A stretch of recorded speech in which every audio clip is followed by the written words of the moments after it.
Assalamualaikum warahmatullahi wabarakatuh. Shalom, salam sejahtera untuk kita semua. Hai, perkenalkan nama saya Maskura Usman. Saya dari program studi Psikologi Islam mahasiswa Institut Agama Islam Negeri IAIN Manado.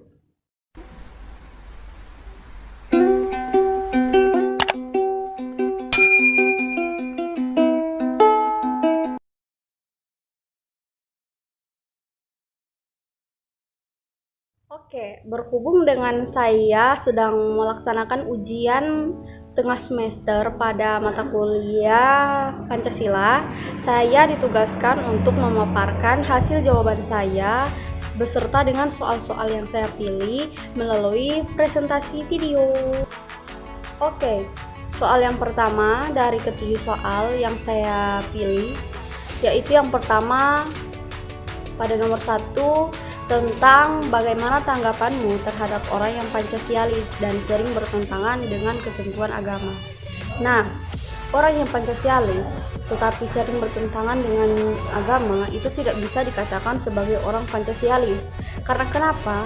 Karena pada dasarnya orang yang Pancasialis itu pastinya akan mengerti tentang sila-sila yang ada di Pancasila, seperti pada sila pertama, yaitu tentang ketuhanan yang Maha Esa. Tentang ketuhanan itu berkaitan dengan agama.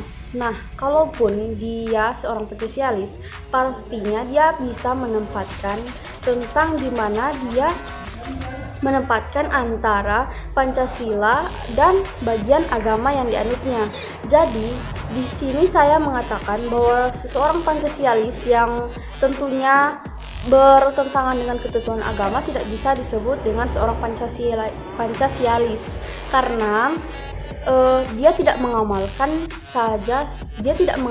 sila-sila yang ada pada Pancasila seperti pada sila pertama, yang itu tentang ketuhanan yang Maha Esa. Dia tidak mengamalkannya. Seiring dengan berjalannya waktu, seharusnya kita ataupun orang-orang Pancasialis itu bisa mengamalkan atau bisa menyeimbangi antara dirinya kepada agama dan dirinya kepada negara ataupun Pancasila. Jadi dia tidak bisa memberatkan satu sisi antara Pancasila dan agama untuk kehidupannya, karena itu bisa bertolak belakang. Negara dan agama itu tidak saling bertolak belakang atau terpecah belah, tetapi saling mendorong satu sama lain. Negara membutuhkan agama, agama juga membutuhkan negara. Karena kenapa? Karena jika kita menyeimbangi kedua ini, kita bisa disebut dengan seorang Pancasialis, tetapi tidak tidak menyembah ataupun tidak teranut dengan Pancasila.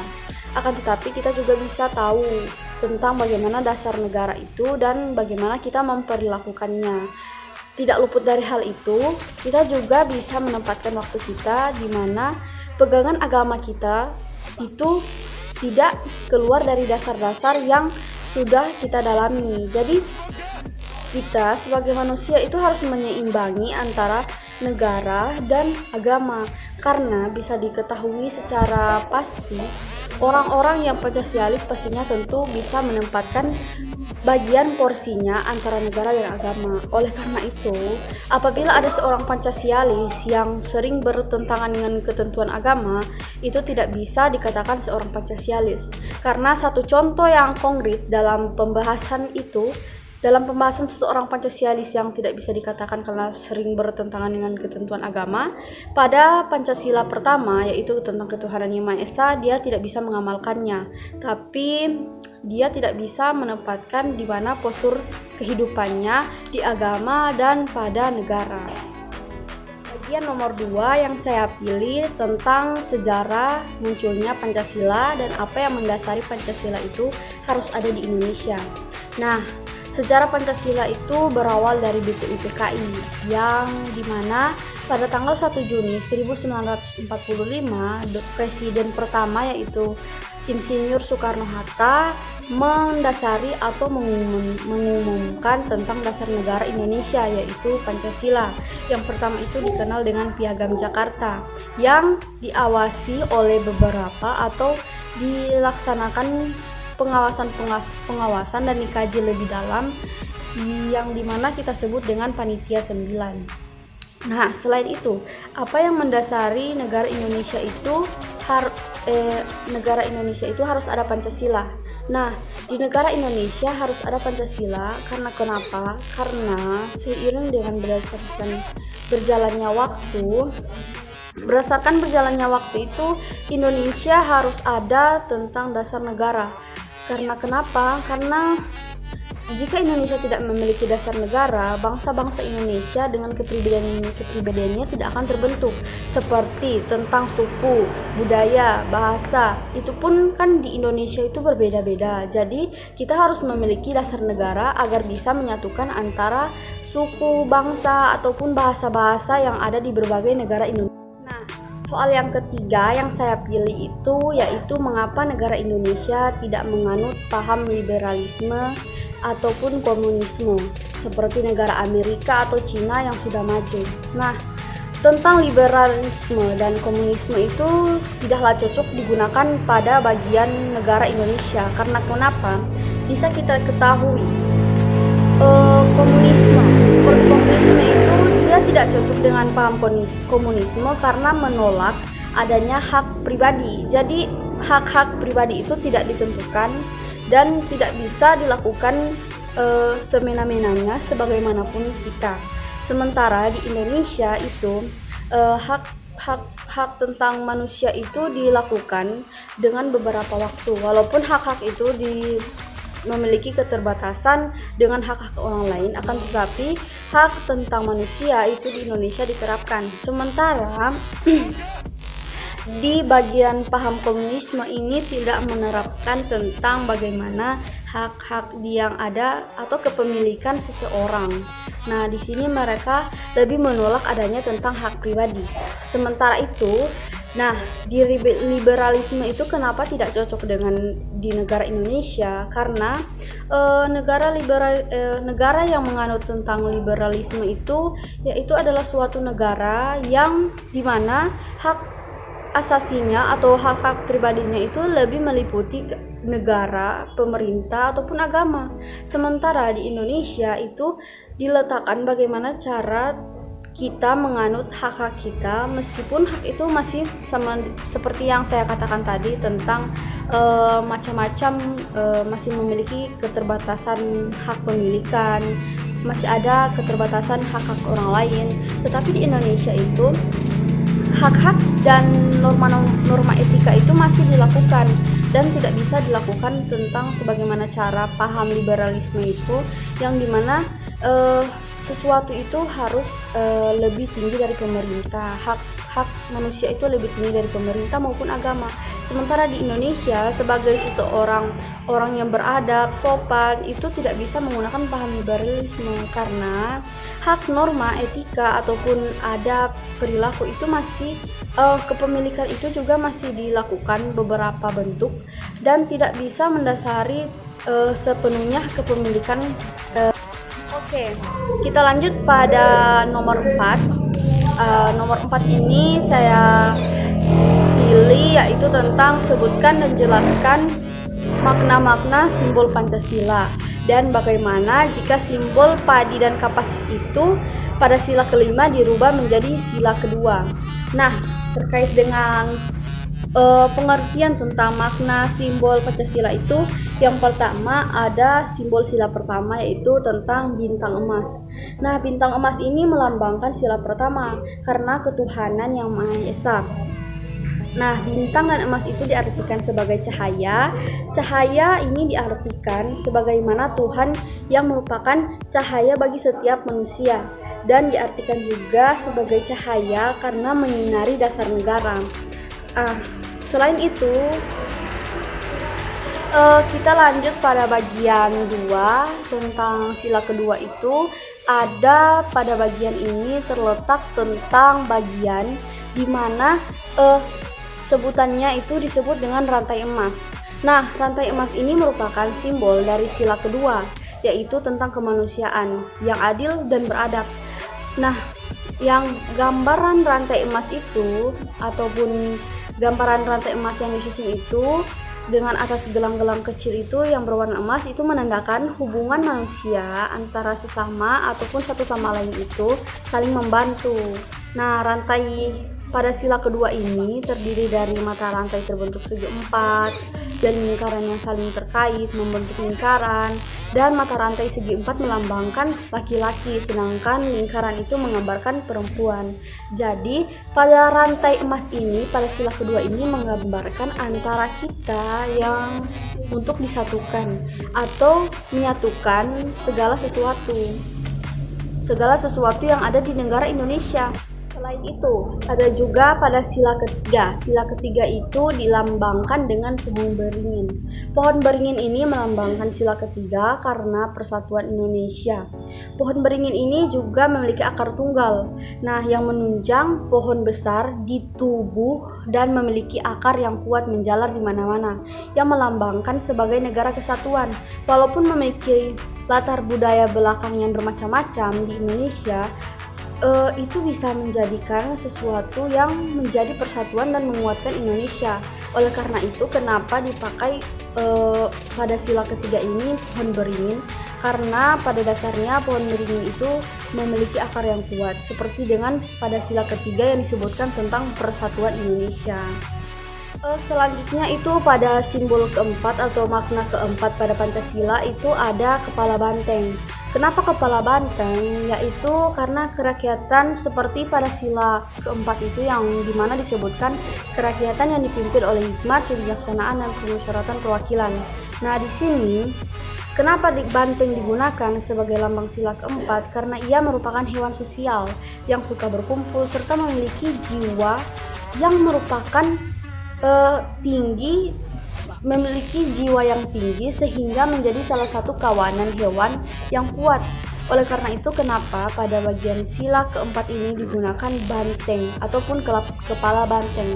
Karena banteng itu memiliki jiwa yang kuat untuk mengayomi sesama, seperti halnya dalam musyawarah, orang-orang yang berdiskusi dan berkumpul dan memutuskan sesuatu, itu bisa menjadi gambaran seorang hewan yang bisa disebut oleh kita yaitu banteng, karena banteng memiliki kekuatan yang sungguh kuat dan bisa mengayomi sesama dan bergaul sesama walaupun berbeda dengan jenis-jenis.